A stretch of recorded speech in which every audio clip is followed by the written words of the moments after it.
खुदावंद यीशु मसीह के नाम में आपको सलाम। हम खुदावंद यीशु मसीह के 12 शागिर्दों पर अपनी सीरीज को जारी रखे हुए हैं और आज हम पतरस के बारे में सीखेंगे। खुदा कैसे एक रहनुमा या लीडर को तैयार करता है, क्योंकि पतरस ही कलीदी शागिर्द था। अमाल के पहले 12 बाब उसी के गिर्द घूमते हैं।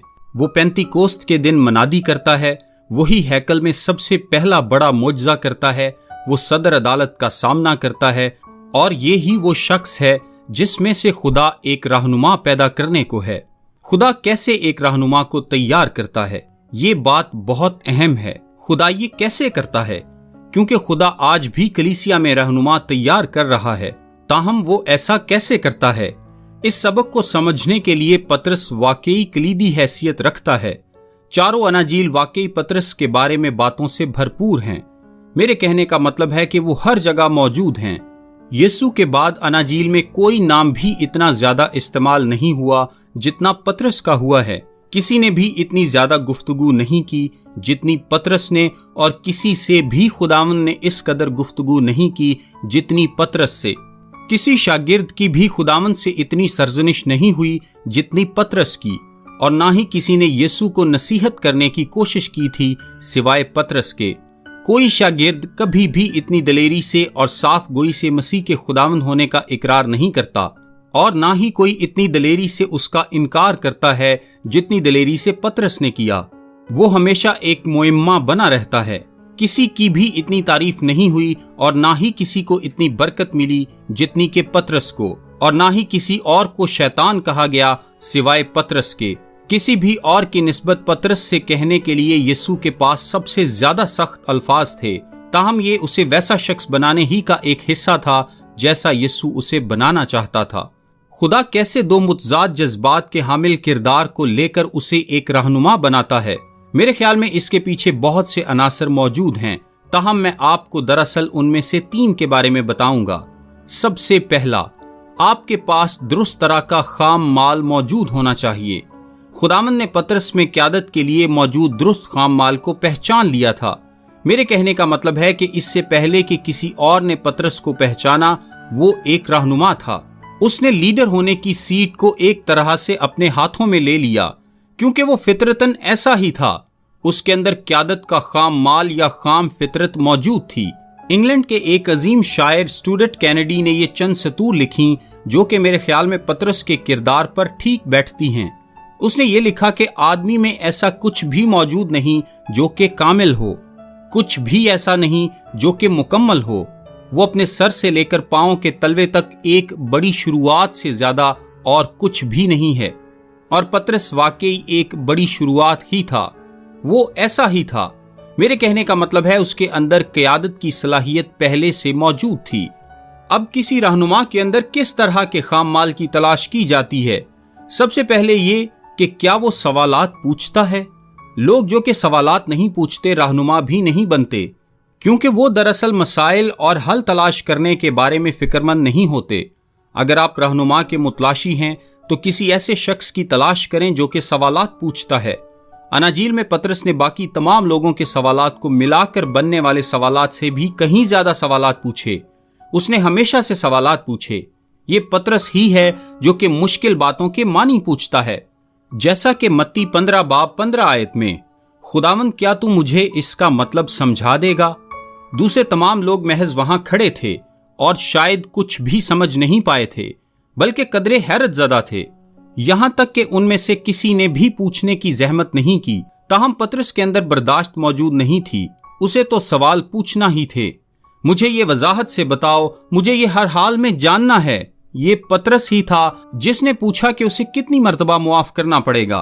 खुदावंद मुआफी के बारे में बात कर रहा था और उसने कहा, मैं कितनी दफा मुआफ करूं? क्या 7 बार तक? खुदावंद ने कहा, नहीं, बल्कि 490 दफा, यानी 7 के 70 मर्तबा। ये पतरस ही था जिसने पूछा कि उनका अजर क्या होगा जिन्होंने यीशु की पैरवी के लिए अपना सब कुछ छोड़ दिया है। मत्ती 19 बाब में पतरस ने यीशु से कहा, देख, हम तो सब कुछ छोड़कर तेरे पीछे हो लिए हैं, बस हमको क्या मिलेगा? मैं ये जानना चाहूंगा। यानी सवालात ही सवालात। वो पतरस ही था जिसने इंजीर के दरख्त के सूखने पर उसके बारे में वजाहत मांगी। मरकस 11 बाब में इसका जिक्र है। वो पतरस ही था जिसने मरकस 13 बाब में यीशु से उन बातों के मानी पूछे जो कि यीशु ने आने वाली आखिरत के बारे में कही। वो मुकम्मल वजाहत चाहता था, और जब पतरस को ये बता दिया गया कि वो एक शहीद की मौत मरेगा तो उसने कहा, यूहन्ना के साथ क्या होगा? खुदावंद ने उससे कहा, अगर मैं चाहूं कि ये मेरे आने तक ठहरा रहे तो तुझको क्या? तब तक तमाम कलीसिया में ये अफवाह फैल गई कि यूहन्ना दूसरी आमद तक जिंदा रहेगा, और यूहन्ना 21 बाब में चंद मजीद आयात लिखवाकर खुदावंद को इस अफवाह को दुरुस्त करना पड़ा। वो हमेशा सवालात पूछ रहा होता था, ताहम ये ही वो खाम माल है जिससे मिलकर नई क़यादत बनती है। देखें, क़यादत हमेशा हल के तलाश में रहती है, ये सवालात पूछ सकती है, और खुदावंद ने पतरस में ये खूबी देखी। क़यादत के लिए एक और अंसर जिसे मैं समझता हूं कि वो जरूरी है, वो है कि ये पहल करती है, ये आगाज करती है। क़यादत हमेशा पहल करती है, और आप इसे पतरस में देख सकते हैं। जब खुदावंद कोई सवाल पूछता है तो कौन उसका जवाब देता है? हमेशा पतरस जवाब देता है। जब यीशु ने पूछा कि किसने मुझे छुआ, पतरस जवाब देता है कि छूने वाली औरत ये थी। या वो कहेगा कि ये सवाल पूछने से तेरी क्या मुराद है? यहाँ इतने सारे लोग हैं जो कि तुझे धकेल रहे हैं। मेरे कहने का मतलब है कि वो हमेशा पहल किया करता था। लोग क्या कहते हैं कि मैं कौन हूँ? जब यीशु ने ये पूछा तो पतरस ने कहा, तू जिंदा खुदा का बेटा मसीह है। जब यीशु ने शागिर्दों से कहा, क्या तुम सब भी मुझे छोड़कर चले जाना चाहते हो? तो पतरस ने कहा, हम कहाँ जाएंगे? वो हमेशा जवाब दे रहा होता था, हमेशा पहल कर रहा होता था। यूहन्ना 21 बाब में ये पतरस ही था जो कि जी उठे यीशु के बारे में सवालात पूछता है। ये भी एक और अलामत है।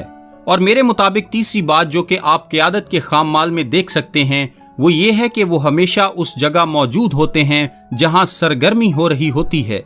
हमेशा सरगर्मी के मुकाम के बीचों बीच वो हमेशा अपनी जिंदगी हरकत में गुजारते हैं, और ये क़यादत का एक अहम हिस्सा है।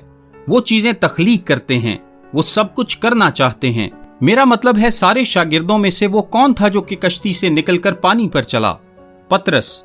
लोग हमेशा कहते हैं कि पतरस के अंदर ईमान की कमी थी क्योंकि वो डूबने लगा।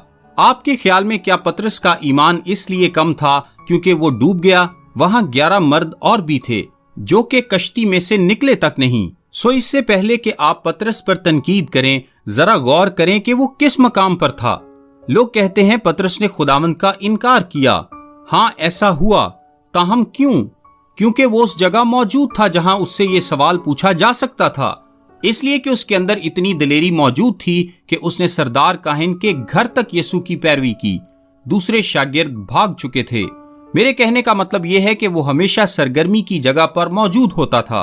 वो हमेशा ऐसी जगह पर होता जहां कुछ न कुछ हो रहा होता। और जब यीशु के मुर्दों में से जी उठने का वाकया हुआ तो कौन सबसे पहले वहां था? पतरस और यूहन्ना वहां पहुंचे, और पतरस वहां खड़े यूहन्ना से भी आगे बढ़कर भागते हुए कब्र के अंदर तक चला गया। यूहन्ना, जैसा कि आप जानते हैं, जब करीब पहुंचा तो उसकी रफ्तार में कमी आ गई, और पतरस बिल्कुल उसी जगह पर जाकर रुका जहां सब कुछ वाक़े हुआ था। मेरा ख्याल है कि खुदावंद ने ये खाम माल देखा, यानी तफ्तीश करने और पहल करने वाली रूह और हमेशा सरगर्मी के मुकाम पर मौजूद होना। पतरस की मौजूदगी पर यह सब कुछ होता था। यानी मेरे कहने का मतलब यह है कि अगर आप अमाल की किताब के पहले 12 अबवाब में देखें तो जहां जहां पतरस जाता है उस जगह में अजीम काम होने लगते हैं। पतरस पर पैगामाउन था, जिसका मतलब है सुनना, जो कि बहुत आम नाम था। वो यूना या यूहन्ना का बेटा था। वो पेशे के एतबार से मछेरा था, और वो अपने भाई इंद्रियास के साथ एक गांव में रहता था जो बैतसैदा कहलाता था, और बाद में वो कफरनहूम में जा बसे। वो शादीशुदा था क्योंकि खुदावंद ने उसकी सास को शिफा बख्शी थी, और इसलिए भी क्योंकि पहला कुरिन्थियों 9 बाब में लिखा है, यहाँ पौलुस कह रहा है, क्या हमको ये इख्तियार नहीं कि किसी मसीही बहन को ब्याह कर लिए फिरें, जैसा और रसूल और खुदावंद के भाई और कैफा करते हैं। कैफा अरामी लफ्ज है जिसका मतलब है पत्थर। पतरस यूनानी लफ्ज है जिसका मतलब भी पत्थर है। वो शादीशुदा था, और पौलुस के कहने से ऐसा मालूम होता है कि मुमकिन है कि पतरस अपनी बीवी को मिशनरी काम के लिए साथ ले जाया करता था। वो शायद जहां भी जाता अपनी बीवी को साथ ले जाता था। वो शादीशुदा था, और वो एक मछेरा भी था जो कि शमाउन कहलाता था। आम नाम عام پیشہ، عام شادی شدہ حیثیت، تاہم اس کے اندر ایسا خام مال موجود تھا جسے خداوند نے دیکھا۔ اپنی فطرت کے باعث وہ بہت جلد بدل جانے والا شخص تھا، وہ ہمیشہ ڈگمگاتا رہتا۔ میرا خیال ہے کہ خداوند نے اس کا نام اس لیے بدلا تھا تاکہ اس کے ذہن میں یہ بات بٹھا سکے کہ وہ اسے کس طرح کا بنتا ہوا دیکھنا چاہتا ہے، اور اس نے اس کا نام بدل کر رکھ دیا جس کے معنی ہے پتھر۔ سو شروعات میں تو یہ نام ایک طرح کا تضاد ہی معلوم ہوتا ہوگا، پتھر، پتھر یہاں آؤ۔ اور جب بھی خداوند نے اس کا نام لیا ہوگا اس کے ذہن میں آتا ہوگا مجھے ٹھوس بننا ہے، مجھے ثابت قدم ہونا ہے، مجھے ایک پتھر کی مانند بننا ہے، کیونکہ دراصل وہ ایسا نہیں تھا۔ تاہم میرا خیال ہے کہ خداوند نے اسے یہ نام اس لیے دیا کہ وہ اسے اس بارے میں سوچنے پر مجبور کر سکے۔ ہر دفعہ جب خداوند اسے بلایا کرتا تو محض اس بات کے ذریعے کہ اس نے اسے بلانے کے لیے کون سا نام استعمال کیا، وہ سمجھ جاتا کہ خداوند اسے کیا پیغام دینا چاہ رہا ہے۔ اگر وہ اسے پتھر کہتا تو وہ اس کے ساتھ جڑے پیغام کو جان لیتا۔ اگر وہ شمعون کہتا تو اس کا مطلب تھا کہ پیغام کچھ اور ہے۔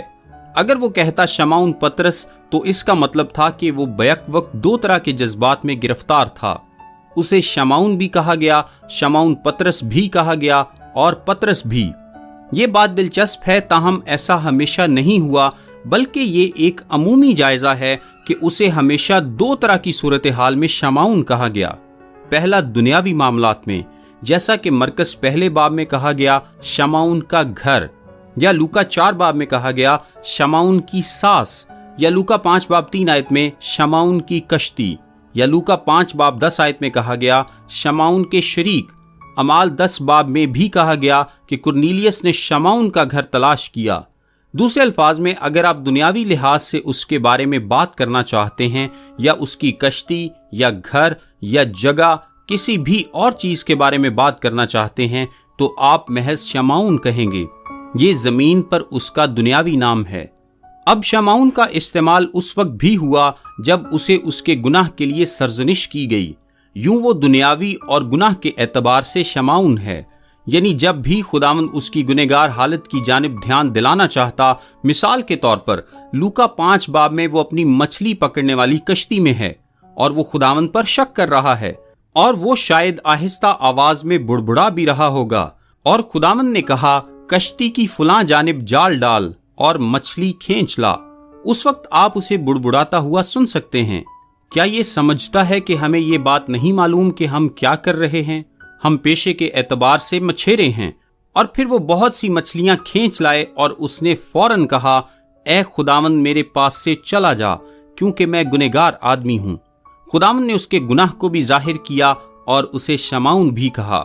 یوحنا 21 باب میں جب خداوند پطرس کے پاس آیا، اس وقت وہ نافرمانی میں جی رہا تھا، اور نافرمانی یہ تھی کہ خداوند کے مردوں میں سے جی اٹھنے کے بعد وہ پھر سے مچھلی پکڑنے کا کام کرنے لگا تھا۔ وہ منادی کرنے کے لیے بلایا گیا تھا، مگر وہ دوبارہ سے مچھلی پکڑنے لگا، اور خداوند نے ساحل کے پاس اسے 3 بار مخاطب کیا، شمعون شمعون شمعون۔ وہ گناہ میں جی رہا تھا۔ مرکز 14 باب 37 آیت میں بھی اسے اس کی گنہگار حالت میں شمعون کہہ کر پکارا گیا۔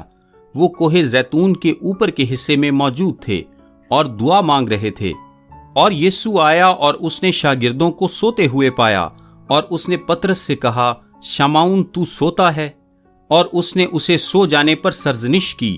یوں اپنی گنہگار حالت میں اور اپنی دنیاوی پہچان میں وہ شمعون ہے۔ وہ ایسا ہی تھا، تاہم خداوند اسے پتھر، چٹان، ثابت قدم، بنیاد، ایک زندہ پتھر بنانے جا رہا تھا۔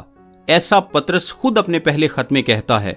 اس طرح سے آپ پطرس کی تمام زندگی کا ایک خاکہ تیار کر سکتے ہیں، یعنی شمعون، شمعون پطرس اور پطرس۔ یہ منتقلی کا عمل ہے، اور میرا خیال ہے کہ یوحنا اسے جتنا جانتا تھا اس کے مطابق اسے شمعون پطرس کہہ کر مخاطب کرتا ہے، کیونکہ وہ اس بات کا اندازہ نہیں لگا پاتا تھا کہ آیا وہ شمعون کے طور پر عمل کر رہا ہے یا پطرس کی طرح۔ یہ پیغام ابھی جاری ہے۔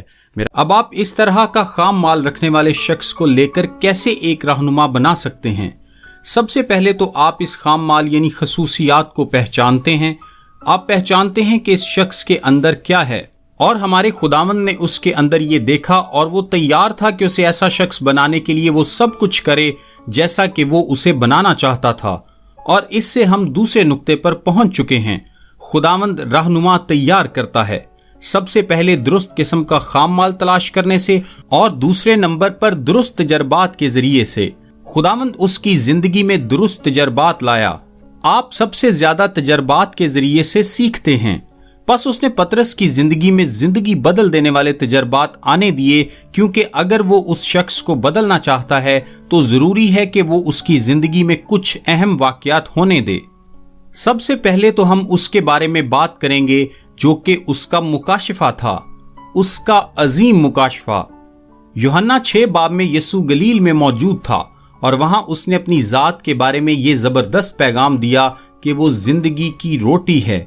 کچھ لوگ اس کے پیغام کو نہ سمجھ سکے اور اس کے کچھ شاگرد اسے چھوڑ گئے۔ وہ اسے چھوڑ گئے اور مزید اس کے پیروکار نہ رہے۔ 67 آیت سے لکھا ہے، پس یسوع نے ان 12 سے کہا، کیا تم بھی چلا جانا چاہتے ہو؟ شمعون پطرس نے اسے جواب دیا، اے خداوند، ہم کس کے پاس جائیں؟ ہمیشہ کی زندگی کی باتیں تو تیرے ہی پاس ہیں، اور ہم ایمان لائے اور جان گئے ہیں کہ خدا کا قدوس تو ہی ہے۔ میرا ایمان ہے کہ یہ خدا کی طرف سے ایک مکاشفہ تھا۔ میرا ایمان ہے کہ خدا ہی نے اس کے منہ کو کھولنا شروع کیا اور اس کے منہ کے ذریعے سے بولنے لگا۔ اور اس نے ایک مرتبہ پھر سے ایسا متی 16 باب میں بھی کیا۔ خداوند نے کہا، اس نے ان سے کہا، مگر تم مجھے کیا کہتے ہو؟ پطرس نے فوراً جواب دیا، تو زندہ خدا کا بیٹا مسیح ہے۔ یہ ایک زبردست بیان تھا، اور یسوع نے اس سے کہا، یہ بات گوشت اور خون نے نہیں بلکہ میرے باپ نے جو آسمان پر ہے تجھ پر ظاہر کی ہے۔ دوسرے الفاظ میں اس کے کہنے کا مطلب تھا کہ یہ مکاشفہ ہے۔ وہ اس شخص کو یہ بتا کر تبدیل کر رہا تھا کہ خداوند اس کے منہ کو استعمال کرنا چاہتا ہے، اور یہ کہ خدا اس کے ذریعے کلام کر سکتا تھا۔ اس نے اسے مکاشفے کا تجربہ بخشا، کیونکہ وہ ایک دن یعنی پینتیکوست کے دن کھڑا ہو کر خدا کے مکاشفے کی منادی کرنے والا تھا، اور ایک دن وہ قلم لے کر خدا کے مکاشفے کو لکھنے والا تھا، اور یسوع نے ان مکاشفاتی تجربات کے ذریعے اسے تیار کیا۔ اس نے اسے عظیم مکاشفے کے ذریعے سے احساس دیا کہ خدا وہاں موجود تھا اور کام بھی کر رہا تھا۔ یہ ایک زبردست تجربہ تھا، اور اس کے بعد وہ تجربہ جسے بڑا اجر کہہ سکتے ہیں۔ خدا نے متی 16 باب میں اسے عظیم اجر اور زبردست وعدہ دیا۔ اس کے اقرار کے بعد 18ویں آیت میں یسوع نے کہا، اور میں بھی تجھ سے کہتا ہوں کہ تو پطرس ہے، اور میں اس پتھر پر اپنی کلیسیا بناؤں گا، اور عالم ارواح کے دروازے اس پر غالب نہ آئیں گے۔ میں آسمان کی بادشاہی کی کنجیاں تجھے دوں گا۔ وہ کہہ رہا ہے کہ پطرس، میں تجھے آسمان کی بادشاہی کی کنجیاں دوں گا۔ اس کے کیا معنی ہیں؟ یعنی تو بادشاہی کا تالا کھولے گا۔ واقعی کس نے سب سے پہلے رسولی پیغام سنایا تھا؟ پطرس نے پینتیکوست کے دن۔ اس نے یہ پیغام کسے سنایا؟ یہودیوں کو۔ کون غیر اقوام کو سب سے پہلے مسیح کے پاس لایا؟ پطرس۔ اور وہ کون تھا؟ اعمال 10 باب میں کرنیلیس۔ اس نے یہودیوں کے لیے بادشاہت کو کھولا، اس نے غیر اقوام کے لیے بادشاہت کو کھولا جیسا کہ ان کے لیے بھی تھی۔ وہی دروازہ کھولنے والا تھا۔ تاہم خداوند نے یہی وعدہ باقی تمام رسولوں کو بھی دیا تھا، اور ان کے ذریعے ان سب کو بھی جنہوں نے ہر دور میں انجیل کی منادی کرنے سے خدا کی بادشاہی کا دروازہ کھولا ہے۔ جب بھی ہم انجیل کی منادی کرتے ہیں تو یہ چابی ہمارے ہاتھ میں موجود ہوتی ہے۔ تاہم پطرس وہ پہلا شخص تھا جسے یہ عظیم مکاشفہ، عزت اور اجر ملا، مگر ضروری ہے کہ ہم اس عظیم معافی کے عمل کو بھی ذہن میں رکھیں جس میں سے اسے گزرنا پڑا۔ متی 16 باب 21 آیت میں لکھا ہے، اس وقت سے یسوع اپنے شاگردوں پر ظاہر کرنے لگا کہ اسے ضرور ہے کہ یروشلیم کو جائے اور بزرگوں اور سردار کاہنوں اور فقیہوں کی طرف سے بہت دکھ اٹھائے اور قتل کیا جائے اور تیسرے دن جی اٹھے۔ یسوع انہیں بتا رہا ہے کہ وہ دکھ اٹھائے گا اور مارا جائے گا۔ 22 آیت میں لکھا ہے، اس پر پطرس اس کو الگ لے جا کر، ذرا غور کریں، لکھا ہے الگ لے جا کر۔ ہاں، اس نے ایسا ہی کیا، ملامت کرنے لگا۔ کسے الگ لے گیا؟ خداوند کو، کائنات کے خالق کو۔ قیادت میں ہمیشہ یہ خطرہ موجود رہتا ہے، اس کے لیے یہ اندازہ لگانا مشکل ہوتا ہے کہ اس کی حدود کیا ہیں۔ وہ اسے الگ لے گیا اور لکھا ہے، اے خداوند خدا نہ کرے۔ اس نے مزید کہا، یہ تجھ پر ہرگز نہیں آئے گا، اور خداوند نے جواب میں اس سے کہا، اے شیطان میرے سامنے سے دور ہو۔ یہاں خداوند نے اسے ایک واضح سبق سکھایا، تو میرے لیے ٹھوکر کا باعث ہے، کیونکہ تو خدا کی باتوں کا نہیں بلکہ آدمیوں کی باتوں کا خیال رکھتا ہے۔ تو خدا کے منصوبے کو نہیں جانتا، اس لیے محض انسانی نقطۂ نظر سے سوچ رہا ہے۔ اے شیطان مجھ سے دور ہو، یعنی ابھی ابھی اس کا منہ خدا کے لیے استعمال ہوا تھا اور اب شیطان کے لیے بھی استعمال ہو رہا تھا، اور اب وہ وہی کر رہا تھا جیسا کہ شیطان نے خداوند کی آزمائش کے وقت کیا تھا، یعنی وہ اسے صلیب کے منصوبے سے ہٹانے کی کوشش کر رہا تھا۔ اور پطرس جتنا خدا کے لیے دستیاب تھا اسی طرح وہ شیطان کے لیے بھی دستیاب تھا، اور یہ کسی بھی رہنما کے سیکھنے کے لیے ایک بڑا سبق ہے۔ آپ خود کو ایک ایسے مقام پر لے آتے ہیں جہاں خدا آپ کو استعمال کر سکے، تاہم ایسی جگہ میں آپ جتنا خدا کے کام کے لیے استعمال ہو سکتے ہیں اتنے ہی زیادہ مواقع اس بات کے بھی ہوتے ہیں کہ آپ اتنا ہی زیادہ شیطان کے لیے بھی استعمال ہو سکتے ہیں۔ یہ ایک بہت اہم سبق ہے جو کہ خداوند نے اسے سکھایا۔ خداوند نے اسے مکاشفات حاصل کرنے سے سکھایا۔ اس نے اسے سکھایا کہ چابی ملنے کے اجر کے ساتھ آپ کے پاس کیسی قوت بھی آ جاتی ہے۔ اس نے اسے شیطان کے ہاتھوں استعمال ہونے کے خطرے کے بارے میں بھی سکھایا۔ یہ عمل کے ذریعے حاصل ہونے والا ایک زبردست تجربہ تھا۔ اب چوتھے نمبر پر ہم اس نقطے پر پہنچتے ہیں جسے ہم اس کا عظیم انکار کہہ سکتے ہیں۔ اس کا عظیم انکار، اس کے اندر اتنا زیادہ اعتماد ہے کہ یہ غیر یقینی معلوم ہوتا ہے۔ متی 26 باب 33 آیت میں لکھا ہے، پطرس نے جواب میں اس سے کہا، خداوند نے ابھی ابھی اس نبوت کے بارے میں بتایا تھا کہ جس کے مطابق چرواہے کو مارا جائے گا اور بھیڑیں پراگندہ ہو جائیں گی، یعنی وہ انہیں کہہ رہا تھا کہ سب شاگرد اسے چھوڑ جائیں گے اور اسے چھوڑ کر بھاگ جائیں گے، مگر پطرس اس سے کہہ رہا تھا کہ گو سب تیری بابت ٹھوکر کھائیں لیکن میں کبھی ٹھوکر نہ کھاؤں گا۔ میں دوسرے سب آدمیوں کی مانند نہیں ہوں، میں باقی سب سے مختلف ہوں۔ وہ سب خواہ تجھ سے دستبردار ہو جائیں تاہم میں کبھی نہیں ہوں گا۔ یسوع نے اس سے کہا، میں تجھ سے سچ کہتا ہوں کہ اسی رات مرغ کے بانگ دینے سے پہلے تو 3 بار میرا انکار کرے گا۔ پطرس نے اس سے کہا، اگر تیرے ساتھ مجھے مرنا بھی پڑے تو بھی تیرا انکار ہرگز نہ کروں گا۔ میں ایسا نہیں کروں گا۔ یہ اس کی خود اعتمادی تھی، اور سب شاگردوں نے بھی اسی طرح کہا۔ یوں جیسے اگر پطرس نے یہ کہا ہے تو ہم سب بھی اس کے ساتھ اتفاق کرتے ہیں۔ وہ ان کا رہنما تھا، وہ ایک رہنما تھا، یعنی پطرس بالکل درست کہہ رہا ہے، ہم سب بھی ایسا ہی کریں گے۔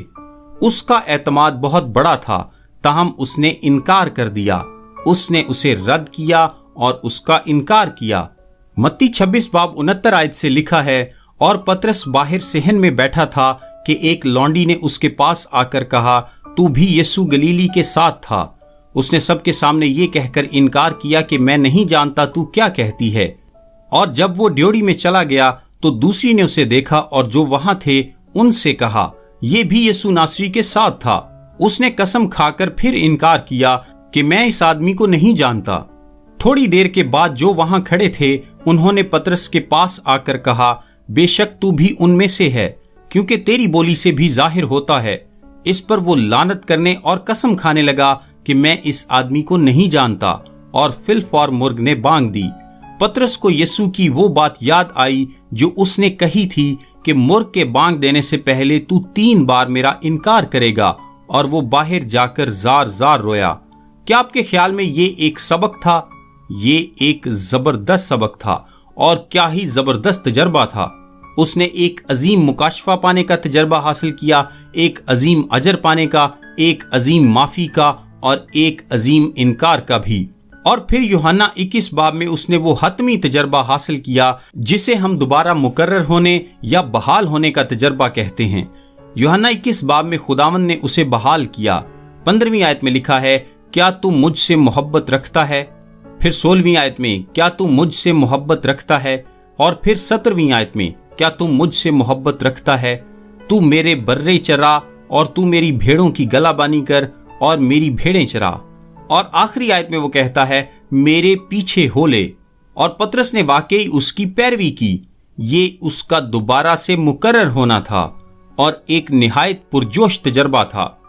पतरस मछली पकड़ने के लिए गया था, ताहम खुदावन ने उसे ऐसा करने ना दिया और वो साहिल पर आया और खुदावन ने उसे वो तजर्बा दिया जिसे वो अपनी तमाम उम्र कभी भूल नहीं सका होगा। ये पैगाम उसका अजीम मुकाशफा, अजीम अजर, मुआफी, इनकार करना और दोबारा से मुकर्रर होना, ये उसकी जिंदगी के कलीदी तजर्बात थे और उन्होंने उसकी जिंदगी की इस तरफ रहनुमाई की जिसे हम उसकी अजीम खुदशनासी कहेंगे।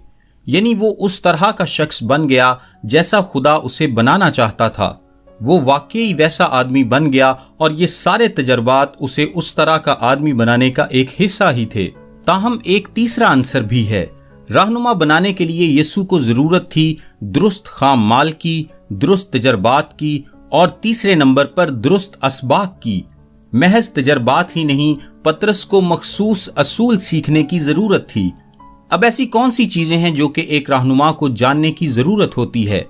आए पतरस के बारे में सीखते हैं ताकि हम उसे अपने लिए एक नमूने के तौर पर इस्तेमाल कर सकें। एक रहनुमा को क्या सीखने की जरूरत होती है? पहला सबक जो कि किसी भी रहनुमा को सीखने की जरूरत होती है वो खुद को मातहती में देना है। बस खुदावन ने पतरस को ये सिखाया। मत्ती 17 बाब में खुदावन ने कहा, तू झील पर जाकर बंसी डाल और जो मछली पहले निकले उसे ले, और जब तू उसका मुंह खोलेगा तो एक मिसकाल पाएगा, वो लेकर मेरे और अपने लिए उन्हें दे। अब पतरस की फितरत को जानने के बायस हम अंदाजा लगा सकते हैं कि पतरस महसूल देना पसंद नहीं करता होगा। वो रोमी निजाम को खातिर में नहीं लाता होगा। वो खुद से कहता होगा कि हम तो खुदावन की बादशाहत के लिए काम करने वाले हैं, हम अपने रास्ते पर चल रहे हैं, सो मेरे पास वक्त नहीं कि मैं इस फानी दुनिया के मुआमलात में खुद को उलझाऊं। ताहम यीशु ने उसे सिखाया कि वो उन हुकूमतों के ताबे रहे जो कि खुदा ने कायम की हैं, और यूं उसने अपना सबक सीख लिया। क्योंकि पहला पतरस 2 बाब में उसने ये लिखा, खुदावन की खातिर इंसान के हर एक इंतजाम के ताबे रहो, बादशाह के इसलिए कि वो सबसे बुजुर्ग है, और हाकिमों के इसलिए कि वो बदकारों की सजा और नेकोकारों की तारीफ के लिए उसके भेजे हुए हैं। क्योंकि खुदा की ये मर्जी है कि तुम नेकी करके नादान आदमियों की जहालत की बातों को बंद कर दो और अपने आप को आजाद जानो, मगर इस आजादी को बदी का पर्दा ना बनाओ, बल्कि अपने आप को खुदा के बंदे जानो। सबकी इज्जत करो, बरादरी से मोहब्बत रखो, खुदा से डरो, बादशाह की इज्जत करो, ए नौकरो बड़े खौफ से अपने मालिकों के ताबे रहो। दूसरे अल्फाज में वो मातहत होने के बारे में सीख चुका था। उसने सीख लिया था कि खुदा ने कुछ इदारे बनाए हैं जिनके मातहत रहना होगा। रहनुमाओं के लिए ये सीखना अहम है कि उन पर भी हदूद लागू हैं। दूसरा सबक जो कि पतरस जैसे आदमी को सीखने की जरूरत थी वो था जब्त। उसे जब्त के बारे में सीखने की जरूरत थी। खुदावन को उसे खुद को काबू में रखना सिखाना पड़ा क्योंकि वो एक बेकाबू शख्स था। यूहन्ना 18 बाब में वो बाग में थे और सिपाही उसको पकड़ने के लिए आए। क्या आपको ये वाकया याद है? और पतरस ने तलवार ली और बाइबल मुकद्दस में लिखा है कि वहां मलखुस नाम एक आदमी था जिसका पतरस ने कान उड़ा दिया। वो सरदार काहिनों के सारे नौकरों को और गालिबन 500 सिपाहियों को जो कि एंटोनियो के किले से आए थे अपने सामने खड़ा देख सकता था, और उसने बस अपनी तलवार उठाई और उसका कान उड़ा दिया। जहां तक हम अंदाजा लगा सकते हैं उसका निशाना कान नहीं था। मेरे कहने का मतलब यह है कि वो कोई सर्जन नहीं था और ना ही वो उसके कान का इलाज करना चाह रहा था। सो वो यकीनन उसका सर उड़ाना चाहता था। उस शख्स ने घबराहट में अपना सर झुकाया होगा और अपना कान खो दिया, और खुदावन ने आगे बढ़कर उसके कान को बहाल कर दिया और पतरस से कहा, अपनी तलवार को म्यान में कर ले, क्योंकि जो तलवार खींचते हैं वो सब तलवार से हलाक किए जाएंगे। आपको जब्त सीखने की जरूरत है। खुदावन के मंसूबों को पूरा होने दें। खुदा को इन सारे मामलात के साथ निमटने दें। सो क्या उसने जब्त करना सीखा? हाँ, उसने सीखा। पहले पतरस 2 बाब में वो कहता है, और तुम इसी के लिए बुलाए गए हो क्योंकि मसीह भी तुम्हारे वास्ते दुख उठाकर तुम्हें एक नमूना दे गया है ताकि उसके नक्शे कदम पर चलो। ना उसने गुनाह किया और ना उसके मुंह से कोई मकर की बात निकली, ना वो गालियां खाकर गाली देता था और ना दुख पाकर किसी को धमकाता था। दूसरे अल्फाज में पतरस ये कहता है कि मैंने यीशु को ये करते हुए देखा। यीशु ने इसे खुदा की मर्जी समझकर कबूल किया। उसने खुद जब्त किया और अपनी जिंदगी को खुदा के हाथ में दे दिया। मैं ये सबक सीख चुका हूं और अब तुम्हें सिखा रहा हूं, यानी उसने जब्त करना सीख लिया था। एक और बात जो कि रहनुमा को सीखने की जरूरत होती है वो है आजिजी। क्या उसने ये भी सीख ली? पतरस ने कहा था, गो सब तेरी बाबत ठोकर खाएं, लेकिन मैं कभी ठोकर ना खाऊंगा। अगर तेरे साथ मुझे मरना भी पड़े तो भी तेरा इनकार हरगिज ना करूंगा। ताहम उसने ऐसा ही किया। उसने अपना सबक सीख लिया था, क्योंकि पहले पतरस में उसने ये अल्फाज लिखे कि खुदा मगरूरों का मुकाबला करता है मगर फरोतनों को तौफीक बख्शता है। उसने सीख लिया था। इसके अलावा रहनुमाओं को बाज़ौक़ात कुर्बानी का सबक सीखना पड़ता है। पतरस से एक दिन यूहन्ना 21:18 आयत में कहा गया, दूसरा शख्स तेरी कमर बांधेगा और जहां तू ना चाहेगा वहां तुझे ले जाएगा। यानी मैं उस मौत के बारे में बात कर रहा हूं पतरस, जो तू मेरे लिए मरेगा। तू एक शहीद होगा पतरस, तू एक शहीद होगा। क्या तू इसके लिए तैयार है? और ये ही वो वक्त है जब उसने कहा, यूहन्ना का क्या हाल होगा? क्या वो इससे बच निकलेगा? उसका क्या होगा? और खुदावन ने कहा, इससे तेरा कुछ सरोकार नहीं। और इसके बाद उसने अपनी बात पर जोर देते हुए कहा, तू मेरे पीछे हो ले। और ये वो आखिरी दफा थी जब यीशु को ये कहना पड़ा। वो अपना सबक सीख चुका था, यानी कुर्बानी देने का सबक। और उसने ये सबक इतनी अच्छी तरह से सीखा कि उसने पहले पतरस में लिखा है, लेकिन अगर मसीही होने के बायस कोई शख्स दुख पाए तो शर्माए नहीं, बल्कि इस नाम के सबब से खुदा की तमजीद करे। बस जो खुदा की मर्जी के मुआफिक दुख पाते हैं वो नेकी करके अपनी जानों को वफादार खालिक के सुपुर्द करें। इससे तुम कुर्बानी सीखते हो। अब उसे मोहब्बत के बारे में भी सीखने की जरूरत थी। देखें, रहनुमा काम की तरफ तवज्जो देने वाले होते हैं, ना कि लोगों की तरफ, जिसके बायस वो लोगों को नजरअंदाज करते हैं। बस उसे मोहब्बत के बारे में सीखने की जरूरत थी। और यूहन्ना 21 बाब में यीशु ने कहा, क्या तू मुझसे मोहब्बत रखता है? क्या तू मुझसे मोहब्बत रखता है? और फिर तीसरी दफा, क्या तू मुझसे मोहब्बत रखता है? मैं तुझसे यही चाहता हूं पतरस कि तू मुझसे मोहब्बत रख। और शायद यही वजह थी कि गालिबन यीशु ने यूहन्ना को उसके साथ रखा ताकि वो सीख सके। और आपको याद होगा यूहन्ना 13 बाब में जब यीशु पांव धो रहा था और वो पतरस के पास आया तो पतरस ने कहा, तू मेरे पांव अब तक कभी धोने ना पाएगा। खुदावंद ने कहा, मैं तुझे एक सबक सिखाना चाहता हूं पतरस, जिसे तू अब नहीं जानता मगर बाद में समझेगा। जिसके जवाब में उसने कहा, सिर्फ पांव ही नहीं बल्कि हाथ और सर भी धो दे।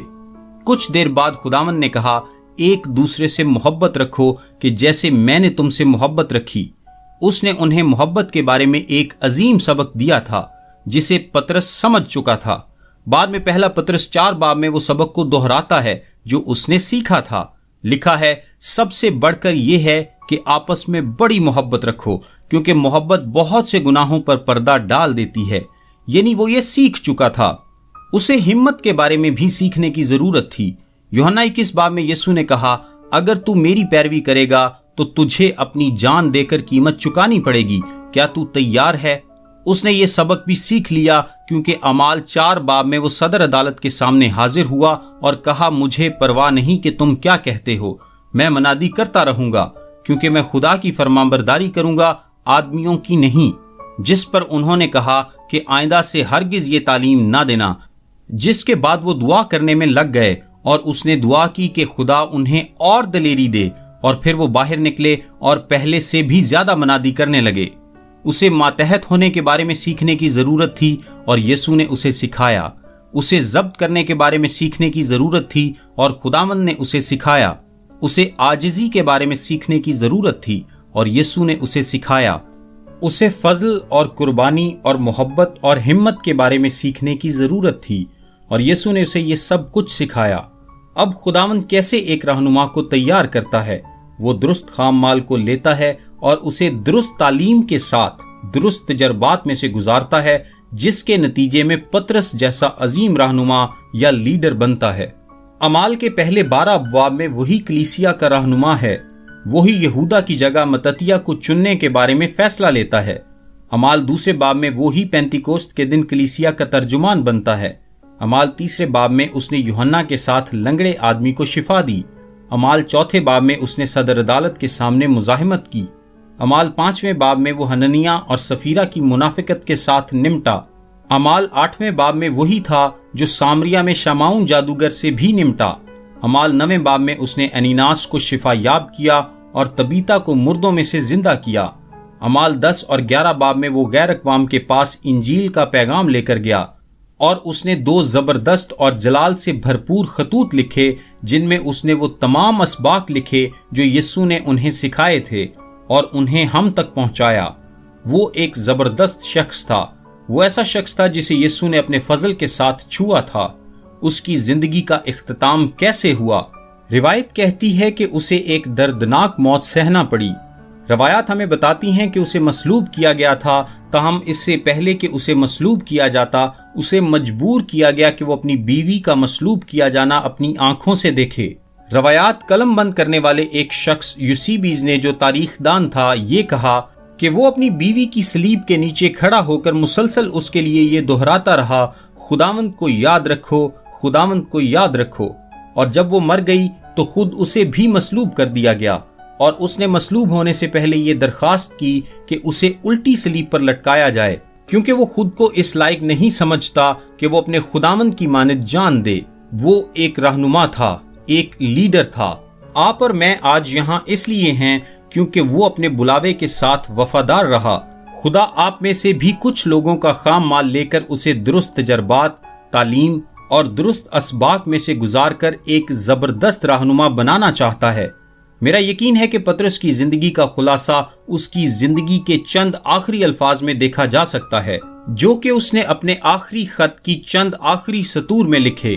دوسرا پطرس 3 باب 18 آیت میں لکھا ہے، بلکہ ہمارے خداوند اور منجی یسوع مسیح کے فضل اور عرفان میں بڑھتے جاؤ، اسی کی تمجید اب بھی ہو اور ابد تک ہوتی رہے، آمین۔ وہ آپ کو بڑھنے کا پیغام دے سکتا تھا کیونکہ اس نے خود بھی ایسا ہی کیا تھا۔ میرا نام تابش قاضی ہے اور یہ میسج آپ کو ڈیلی ورسز کی جانب سے بھیجا گیا ہے۔ روزانہ صبح اپنے واٹس ایپ پر بائبل کی آیات اور ان کی وضاحت انگلش، اردو اور آڈیو میں حاصل کرنے کے لیے ابھی 0333 80 20 972 پر واٹس ایپ میسج کریں۔ خدا آپ سب کو برکت دے،